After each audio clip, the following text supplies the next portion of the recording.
Bonjour à toutes et à tous, bienvenue dans ce nouveau numéro de Quoi de Neuf dans l'IMO, le Mac de l'IMO 9, votre nouveau rendez-vous mensuel avec Logis Habitat et Julien. Bonjour Julien. Bonjour José. Tu vas bien? Ça va très bien. Depuis notre précédent numéro, nous avions parlé du bien fondé d'investir dans l'immobilier neuf et d'ailleurs on a eu pas mal de réactions sur les réseaux sociaux où on nous a un petit peu dit, bah voilà, toutes ces infos sont utiles, c'est dans le cas d'une résidence principale ou de l'investissement locatif, mais en gros c'était comment je m'y prends. Alors je te renvoie la question puisque c'est toi notre expert.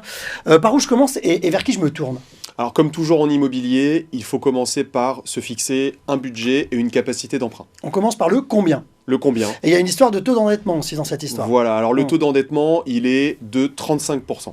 Ça s'est un petit peu durci ces derniers mois, je crois. Oui, depuis le 1er janvier, effectivement, les banques ont vraiment fixé le taquet maximum de l'endettement à 35%. Allez, pratico-pratique, ça donne quoi pour un revenu moyen, on va dire, de 2000 euros?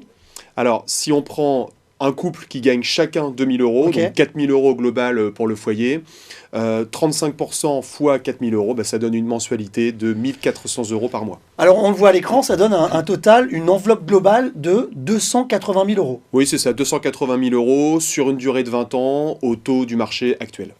Après, il y a les frais de notaire aussi qu'on va essayer, tant qu'à faire, d'intégrer. Ouais, alors là, ça va dépendre de votre dossier, ça va dépendre aussi de votre conseiller bancaire, mais en règle générale, on peut intégrer les frais de notaire de 2,5% dans son enveloppe. Ouais, sachant que c'est moins élevé aussi que... Ouais, exactement. que Taux dans réduit dans le neuf. Ouais. Alors là, on parle de résidence principale. Dans l'investissement locatif, ça se passe de la même manière? Le calcul est le même? Oui, alors le taux sera le même, 35% également, sauf qu'on va raisonner de façon un petit peu plus globale, c'est-à-dire que je vais avoir la colonne des charges d'un côté et la colonne des ressources de l'autre.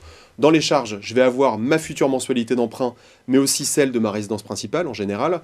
Et puis, dans mes ressources, je vais avoir, en plus de mes salaires, les futurs loyers que je vais percevoir dans le cadre de mon investissement. Donc, si je fais le calcul total de mes charges divisé par le total de mes ressources, je devrais être, si je suis dans les 35%, c'est feu vert.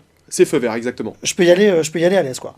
C'est ça. Alors, une fois que j'ai mon budget, je sais à combien je peux prétendre, comment je fais pour m'y retrouver et pour un petit peu trouver le bien de mes rêves? Bah, il faut viser une typologie de biens qui rentre dans le budget sur la commune où l'on recherche. Ok, donc il faut connaître le prix du marché. Il faut connaître le prix du marché. Comment je fais exactement. pour trouver ça? Bah, l'idéal, c'est d'aller sur Internet. Sauf qu'Internet, on y trouve à peu près tout et c'est très difficile parfois de s'y retrouver. Ouais, c'est un peu nébuleux, donc il faut faire preuve d'un petit peu de méthode.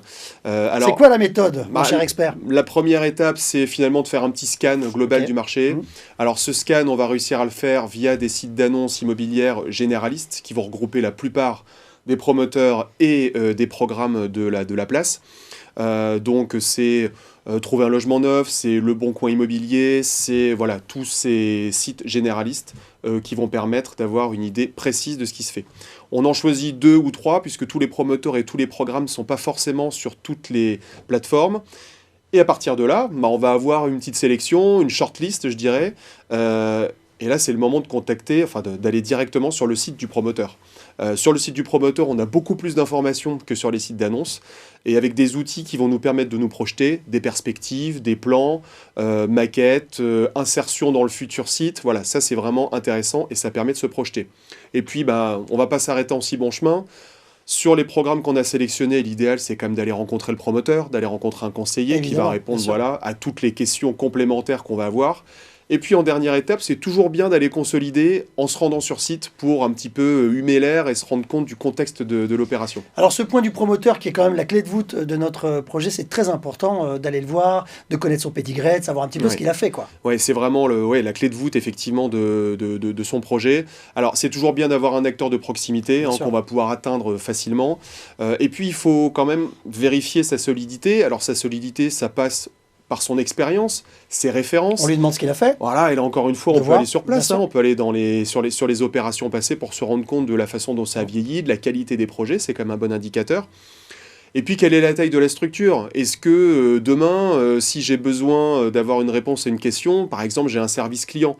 Donc, autant de raisons de se rendre chez le promoteur pour se rendre compte de la qualité de l'interlocuteur. Alors, dans mon étape de sourcing, il y a aussi mon banquier qui peut m'aider à trouver un projet. Oui, effectivement. Bah, si vous avez un bon conseiller bancaire, un bon conseiller en gestion de patrimoine, vous pouvez tout à fait passer par lui pour acheter dans l'immobilier neuf. Bon, j'ai trouvé le secteur. J'ai trouvé le type de bien qui me correspond, que j'aimerais. J'hésite entre deux programmes à des prix similaires. Comment je m'y retrouve? Comment je fais mon choix? Bah, José, il faut lever le capot, Ah ouais. tout simplement. Il On faut met les mains dans le cambouis. Voilà, il faut regarder ce qu'il y a à l'intérieur du produit. Ouais. Alors, évidemment, les prestations intérieures vont être le premier élément à regarder.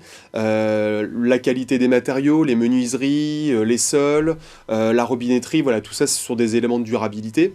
Quand on parle de durabilité, on va parler aussi de l'architecture extérieure, hein, je dirais, du projet, son enveloppe. Est-ce qu'on est sur des beaux matériaux, une belle architecture qui va être séduisante et qui va bien traverser les années? Et puis les parties communes, les circulations, les couloirs, les halls d'entrée, est-ce qu'il y a un soin qui a été apporté à ça? Est-ce que ça va bien vieillir, encore une fois?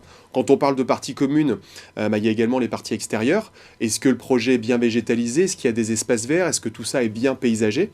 Et puis on a aussi... Ah ben, un volet important, c'est le volet énergétique aussi. Ouais, j'allais y venir. Ce volet énergétique, il prend de plus en plus d'importance. Et puis on peut le coupler à un volet écologique avec les notions de bas carbone, c'est vraiment d'actualité, et de biodiversité.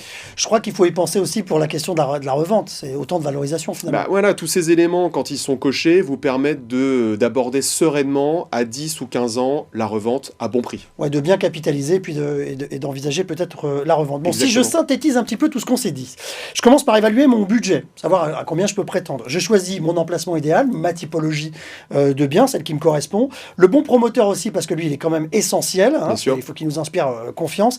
Et puis, j'évalue un petit peu tous ces critères dont tu nous as parlé, avec ce fameux rapport qualité-prix. J'ai le bon combo là. Bah, si on coche toutes ces cases, en principe, on est sur la bonne voie, oui. Dans le prochain numéro, on verra un petit peu ce qui se passe une fois que j'ai signé mon bon de réservation, Julien. Exactement, ce qu'on appelle le parcours client. Ouais. Qu'est-ce qui se passe quand je deviens réservataire d'un bien immobilier neuf? Eh bien, ne le manquez pas, c'est notre prochain rendez-vous d'ici un mois. D'ici là, rendez-vous sur les réseaux sociaux. Et puis, portez-vous bien. Salut, Julien. Merci José, à bientôt.